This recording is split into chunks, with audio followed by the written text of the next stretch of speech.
The Arabs believed a peace treaty would be an acknowledgement of defeat. Both sides mourned their dead.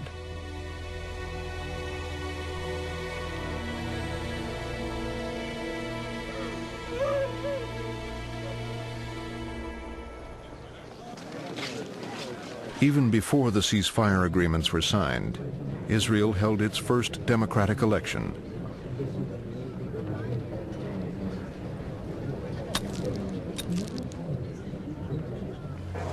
Ben-Gurion and his Labor Party won.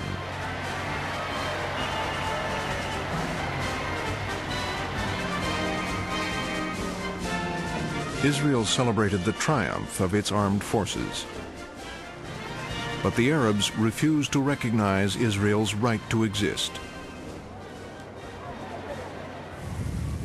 For the Arabs, the legacy of the 48 War was the displacement of the Palestinian people. The Palestinians now faced political extinction. The West Bank was annexed by Jordan, and Gaza was ruled by Egypt, which left them with nothing. Egypt, the most powerful Arab country, was shaken by the defeat. A group of young officers, frustrated by the incompetence of the king and the new prime minister, plotted a coup. I went to the prime minister and delivered the ultimatum to him. He was shocked, believe me, because up till this moment he didn't know that we were going to dethrone the king at all. He was shocked and received me like this. I told him yes. He said, are you powerful enough? I told him yes. Go and deliver it to the king. He must leave by 6 o'clock this evening. From Cairo come these first authentic pictures of the bloodless coup by which the army took over control of Egypt. It was the end of the king's attempt to maintain power.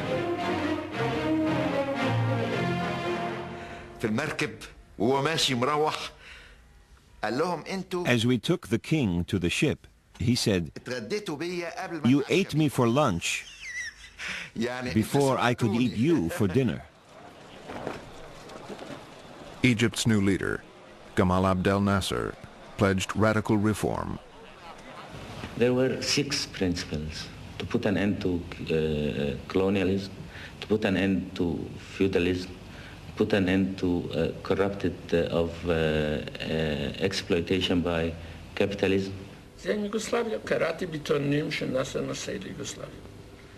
I read that Nasser was going to Yugoslavia. I thought President Tito could help make peace. I knew a friend of Tito's. I asked him to go to Yugoslavia. I said, "Get Tito to ask Nasser if he will make peace."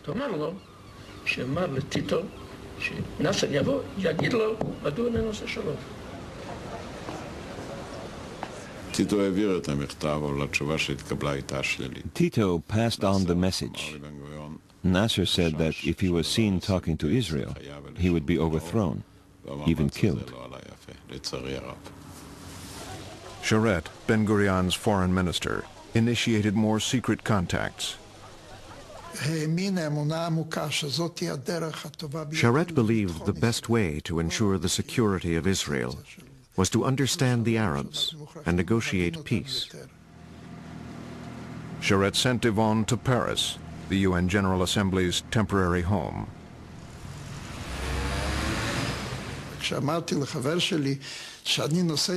I told a friend I was ordered to Paris to meet Arabs, and he said, "Zima, I know you like Cervantes, but I never saw you as Don Quixote. Will you go to the Place de la Concorde and shout, 'Any Arabs here?'"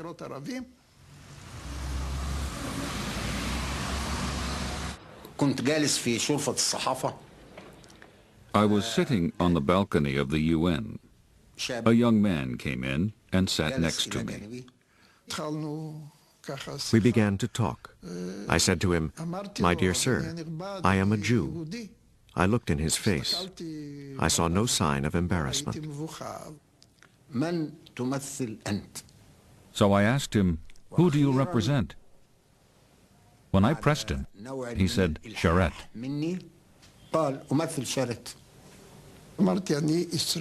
I said, I am an Israeli who dreams of peace with Egypt. For Egyptians, talking to Israelis was taboo. So Abdel Rahman Sadek was nervous when he was summoned by President Nasser.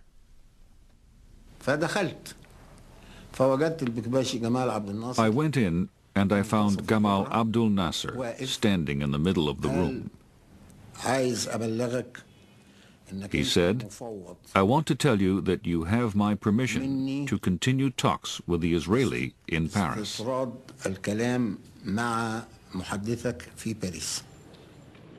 diplomat's reports were to be for Nasser's ears only.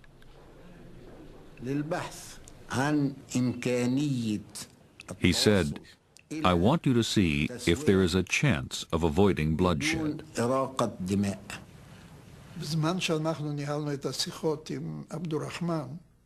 While we conducted the talks with Abdel Rahman, there was, once in a while, a radical escalation of Egyptian statements about Israel. An Egyptian leader even said that Israel was the cancer in the midst of the Arab world, and we asked them to refrain from such inflammatory language. Nasser's envoy returned to Paris with promises to tone down the anti-Israeli propaganda on Cairo radio and to restrain the guerrilla raids against Israel. But Nasser would not terminate the war, nor would he establish diplomatic relations or allow Israeli ships through the Suez Canal and the Straits of Tiran. Sharet was disappointed.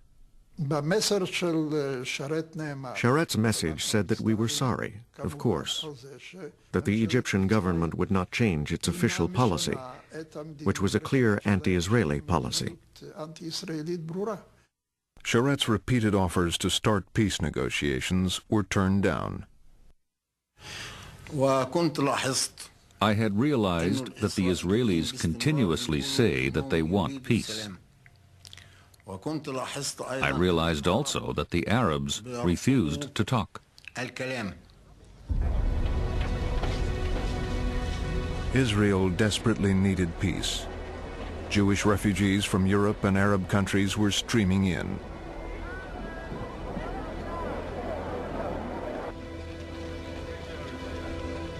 Its population doubled during the first 2 years.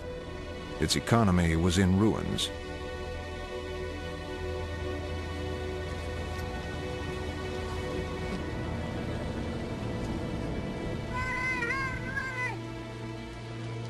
New immigrants were often settled along Israel's frontiers.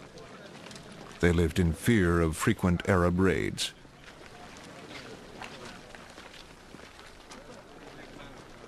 Ben-Gurion blamed Nasser for the raids. He ordered the Israeli army to retaliate by striking Arab countries harboring infiltrators.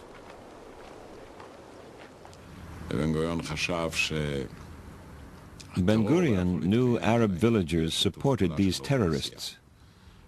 We had to show them that helping terrorists was dangerous, to protect our settlements.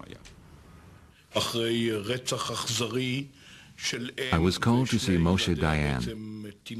A mother had been killed, murdered on a settlement. The murderers left tracks which led to a village across the border in Jordan.